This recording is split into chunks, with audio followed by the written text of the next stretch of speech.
Oui, on doit s'en protéger. Comment? Là, je sais peut-être que je vais choquer quelques personnes. Bien entendu, je ne parle pas des bêtises que les gens mettent ici, des fils rouges qui n'ont absolument aucune valeur. 99% des gens meurent de la Beaucoup inara. d'auditeurs ont des souffrances et mettent ça sur le dos du mauvais œil. Est-ce que le mauvais œil existe et est-ce qu'il faut faire attention? Dans le monde dans lequel nous vivons, tout est géré par ce qu'on appelle le système énergétique. C'est-à-dire que tout est énergie. Et l'énergie a quelque chose d'incroyable, c'est qu'il se déplace sans qu'on puisse le voir ni le déceler, mais porte ses conséquences. La parole est une énergie. Les gestes que nous pratiquons sont des énergies. Et ce qui fait vivre les molécules sont des énergies. Donc le regard, automatiquement, est une énergie. Maintenant qu'on lui donne le titre de mauvais œil ou de bon œil, comme le dit le Talmud dans Masechet Avot, il n'y a pas mieux au monde qu'un bon œil, et il n'y aurait pas pire au monde qu'un mauvais œil.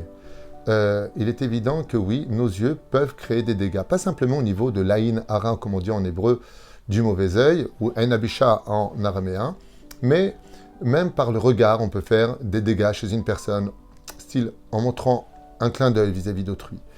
Alors oui, le mauvais œil, ça existe dans la Torah et elle figure pratiquement dans toutes nos prières. Le matin, nous demandons à Dieu dans les Birkat HaShachar et après la Birkat HaTorah, à maintes reprises dans la Torah, ce serait très très long de vous expliquer à quel point on parle de l'Aïn Hara, donc du mauvais œil dans la Torah, dans la Bible, mais absolument, le mauvais œil, ça existe, mais moins tu t'en occupes et moins il s'occupe de toi.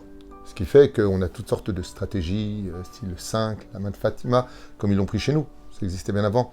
Le Talmud nous dit que, le Ben Ishraï nous dit que qu'est-ce qu'a fait Yaakov pour éviter de perdre face à Esav. Il a fait la main, les 5 doigts. Donc le chiffre 5 est révélateur de anti-aïn hara, donc d'anti-œil. Le poisson qui n'a pas de paupières, qui a toujours l'œil ouvert, est symbolique de anti-aïn hara, la couleur rouge. Bien entendu, je ne parle pas des bêtises que les gens mettent ici, des fils rouges qui n'ont absolument aucune valeur et remède contre l'Aïn Hara. Mais il est évident qu'on se doit de se préserver de l'Aïn Hara, puisque le Talmud, et là je sais peut-être que je vais choquer quelques personnes, nous dit que 99% des gens meurent de l'Aïn Hara et 1% seulement de mort naturelle. Alors la question, en réalité, ne serait pas de dire si ça existe ou pas, mais qu'est-ce que l'Aïn Hara quelque part? Pourquoi il y a de l'Aïn Hara? On a vu d'ailleurs beaucoup de gens utiliser, je vais en prendre 2 dans la Bible, simplement rapidement, qui vont utiliser l'Aïn Hara comme une arme dévastatrice. La première, c'est Bilham, dont la spécialité est de mettre l'œil. Et la Torah nous en fait part. Et il a besoin de voir. Il a besoin de trouver la faille de cette énergie pour tuer. Car l'Aïn Hara peut aller jusqu'à tuer autrui. La deuxième personne, bien avant Bilham, c'est Sarah Imenu. Eh oui, Rachi intervient et nous conte Rachi que quand Agar, femme d'Abraham, servante de Sarah, est tombée enceinte, eh bien Agar se vantait d'être tombée enceinte face à Sarah. Et Sarah l'avait mis en garde une fois, 2 fois, et Rachi nous dit qu'elle lui a mis de l'Aïn Hara pour faire tomber son enfant. Ainsi donc, Agar s'est vite révisée quand elle est retombée enceinte la 2e fois, ce sera Ishmaël qui en naîtra, justement du regard de Sarah. C'est bizarre qu'on utilise donc cette forme d'arme incroyable et dévastatrice comme étant quelque chose de dévastateur. Alors oui, on doit s'en protéger. Comment? Sois humble.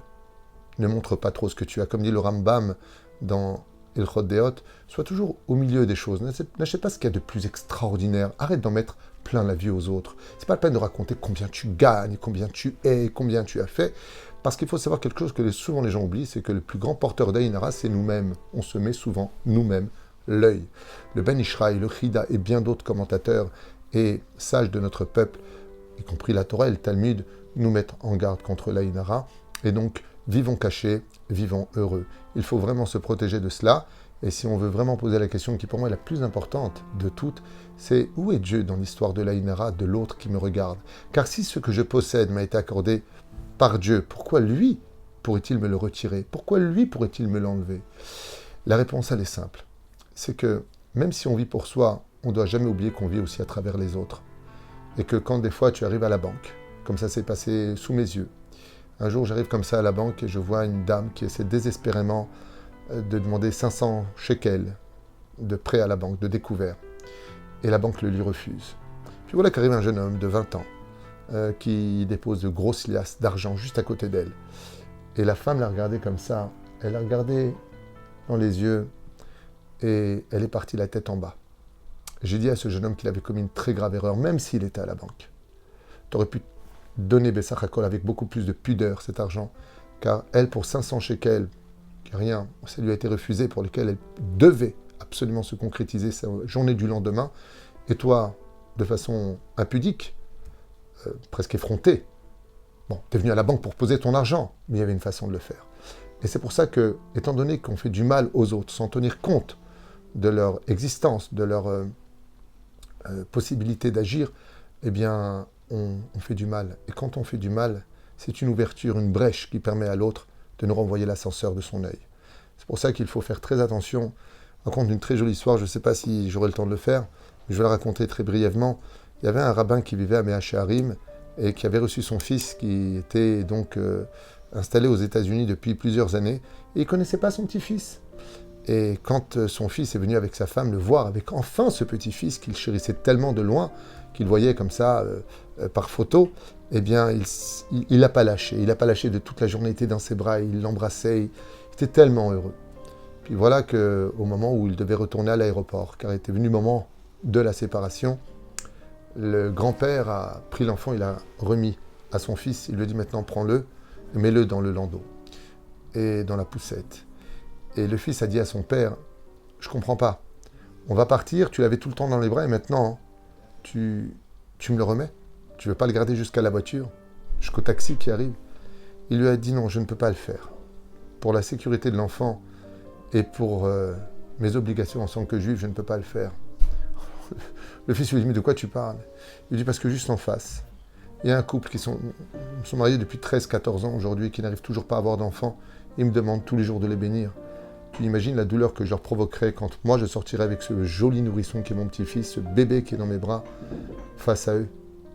Il faut faire attention aussi au regard de l'autre. Pas simplement, ah, il est jaloux ou il a quelque chose. Quoique la base de la Inara, c'est la jalousie. Mais malgré tout, fais attention à celui qui n'a pas, parce que quelque part, en montrant ta réussite, eh bien, tu lui démontres que lui, il n'a vraiment pas de chance dans sa vie. Et c'est là qu'est toute la problématique de la Inara. Si tu ne veux pas en recevoir, fais attention aussi à l'autre. Merci beaucoup, Rav.